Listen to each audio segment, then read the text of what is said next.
Well आने वाले track में आएगा बहुत बड़ा ट्विस्ट, क्योंकि आप देखेंगे यहाँ पे हुस्ना जो है माही से कहती है कि हो ना हो शहर अपने कमरे में है ही नहीं, वह तो भाग गई होगी। हुस्ना के चेहरे पर अजीब सा यकीन होता है, जैसे उसे पूरा भरोसा हो कि शहर ने फिर से कोई ऐसा कदम उठाया है जो सबको चौंका देगा।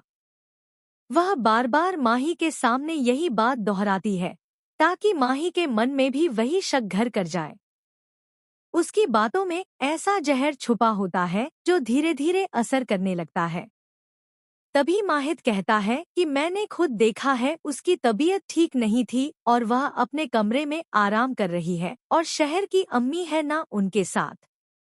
माहिद पूरी कोशिश करता है कि माही को समझा सके कि शहर ऐसी नहीं है, उसकी तबीयत सच में खराब थी, उसे आराम की जरूरत थी।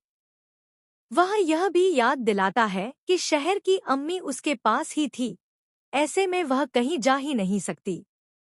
लेकिन यहाँ पे हुस्ना जो है मानने वालों में से नहीं है। उसके चेहरे पर चिंता कम और शक ज्यादा नजर आता है। वो माहिद के मन में गलतफहमी डाल देती है कि हर बार की तरह इस बार भी वह भाग गई होगी। हुस्ना पुराने किस्से याद दिलाती है, पुरानी बातों को उछालती है और माही के मन में डर और गुस्सा दोनों भर देती है। माही पहले तो चुप रहता है, लेकिन धीरे धीरे उसके चेहरे के भाव बदलने लगते हैं। भरोसे की जगह अब सवाल लेने लगते हैं। क्या सच में शहर ने फिर से वही किया है? क्या वह सबको बिना बताए कहीं चली गई? तभी माहिद जो है उस रस्सी को देखता है जिसके सहारे शहर बालकनी से नीचे उतरी थी। बालकनी में लटकती वह रस्सी जैसे किसी बड़े राज की गवाह बन जाती है। माहिद का दिल जोर जोर से धड़कने लगता है। उसकी आंखों के सामने हुस्ना की बातें घूमने लगती हैं।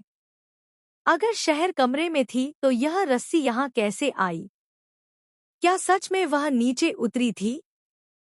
और अगर उतरी थी तो क्यों? और अब यहाँ पे माही को हो जाता है शहर पे शक। उसका भरोसा डगमगाने लगता है। वह खुद को समझाने की कोशिश करता है, लेकिन सामने दिखता सबूत उसे सोचने पर मजबूर कर देता है। रिश्ते की नींव हिलने लगती है और शक की दीवार खड़ी होने लगती है। हुस्ना दूर खड़ी सब देख रही होती है, जैसे उसका मकसद पूरा हो रहा हो। वहीं दूसरी तरफ आप देखेंगे कॉलेज जाते हुए रास्ते में ही बेहोश हो जाती है शहर।